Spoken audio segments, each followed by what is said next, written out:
Chapter 23 The Good Witch Grants Dorothy's Wish.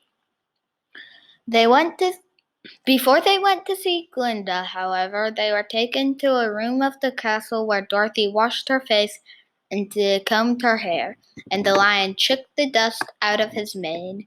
The scarecrow patted himself into his best shape, and the woodman polished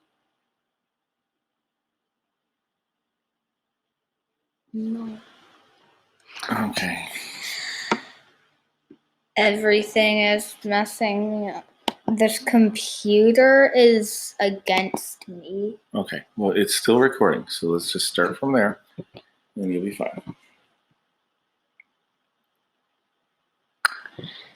Chapter 23 The Good Witch Grants Dorothy's Wish. Before they went to see Glinda, however, they were taken to a room of the castle where Dorothy washed her face and combed her hair, and the lion shook the dust out of his mane. The scarecrow patted himself into his best shape, and the woodman polished his tin and oiled his joints. When they were all quite presentable, they followed the soldier girl into a big room where the witch Glinda sat upon her throne of rubies. She was both beautiful and young to their eyes. Her hair was a rich red color, and flowing ringlets over her shoulders.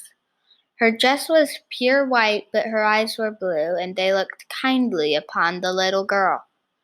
"What can I do for you, my child?" she asked. Dorothy told the witch all her story, how the cyclone had brought her to the land of Oz, how she had found her companions, and the wonderful adventures they had met with.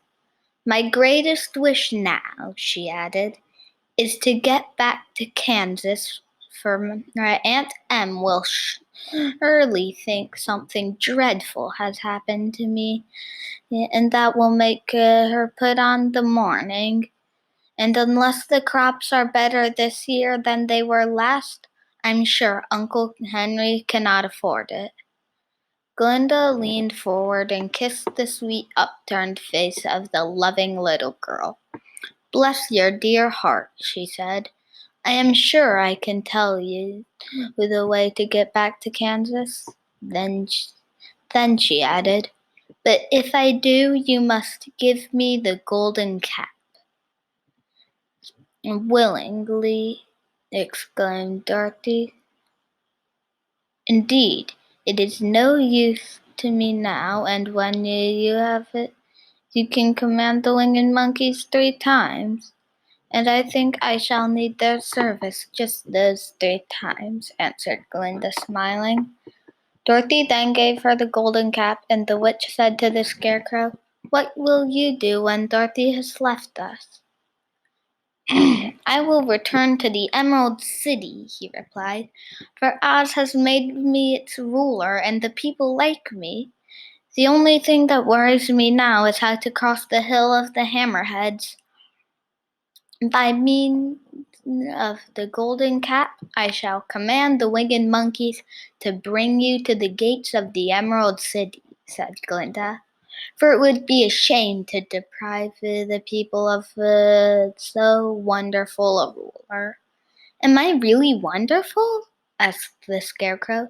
"You are unusual," replied Glinda, turning to the Tin Woodman.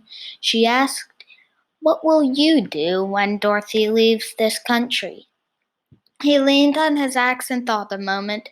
Then he said, "The Winkies were very kind to me, and wanted me to rule over them after the Wicked Witch died.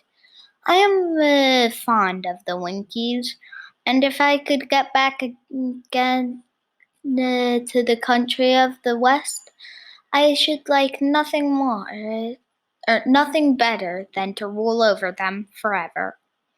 "My second command to the winged monkeys," said Glinda, will be that they carry you safely to the land of the Winkies. Your brains might not be so large to look at those of the Scarecrow, but you are really brighter than he is. when you are well polished, and I am sure that you will rule over the Winkies wisely and well." Then the witch looked at the big shaggy lion and asked, "When Dorothy has returned to her own home, what will become of you?" "Over the hills of the Hammerheads," he answered, "lies the grand old forest, and all the beasts that live there have made me their king. If I could only get back to this forest, I would pass my days very happily there." "My third command to the winged monkeys," said Glinda, "shall be to carry you to your forest. Then, having used up the powers of the golden cap, I shall bring it to the king of the monkeys. Then he and his band may thereafter be free forevermore." The Scarecrow and the Tin Woodman and the Lion now thanked the Good Witch earnestly for her kindness, and Dorothy exclaimed, "You are certainly as good as you are beautiful, but you have not yet told me how to get back to Kansas." "Your silver shoes will carry you over the desert," replied Glinda. "If you had known their power, you could have gone back to your Aunt Em the very first day you came to this country." "But then I should not have had my wonderful brains," cried the Scarecrow. "I might have passed my whole life in the farmer's cornfield." "And I should not have my lovely heart," said the Tin Woodman. "I might have stood and rusted in the forest till the end of the world. And I should have lived like a coward forever," declared the Lion. "And no beast in all of the forest would have a good word to say to me." "This is all true," said Dorothy, "and I am glad I was of use to these good friends. But now that each of them has had what he most desired, and each is happy and having a kingdom to rule. Besides, I should think I should think like to go. I should think I should like to go back to Kansas." "The silver shoes," said the Good Witch, "have wonderful powers, and one of the most curious things about them is that they can carry you to any place in the world in 3 steps, and each step will be made in the wink of an eye. All you have to do is knock the heels together 3 times and command the shoes to carry you wherever you wish to go."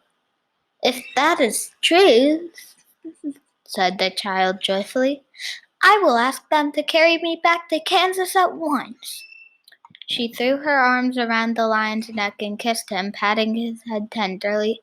Then she kissed the Tin Woodman, who was weeping in a way most dangerous to his joints. But she hugged the soft, stuffed body of the Scarecrow in her arms instead of kissing his painted face, and found that he was crying herself at the sorrowful parting from her loving comrades. Glinda the Good stepped down from her ruby throne and gave the little girl a goodbye kiss. Then Dorothy thanked her for all the kindness she had shown to her friends and herself.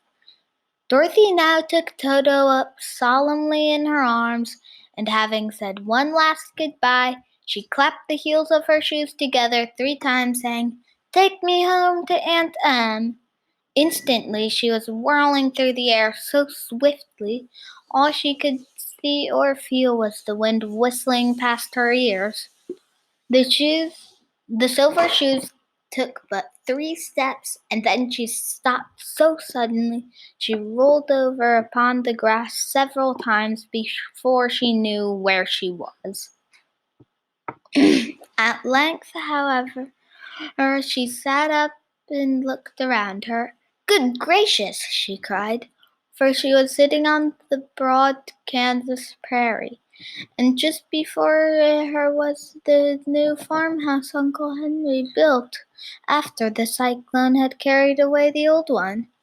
Uncle Henry was milking the cows in the barnyard, and Toto had jumped out of her arms and was running towards the barn, barking joyously. Dorothy stood up and found that she was in her stocking feet, for the silver shoes had fallen off in her flight through the air and were lost in the desert. Aunt Em had just come out of the house. Chapter 26. Chapter 24. Home Again. Aunt Em had just come out of the house to water the cabbages when she looked up and saw Dorothy running towards her. "My darling child," she cried, folding the little girl in her arms, and covered her face with kisses. "Where in the world did you come from?" "From the land of Oz," said Dorothy gravely. "And here's Toto, too. And oh, Aunt Em, I am so glad to be home again." The end.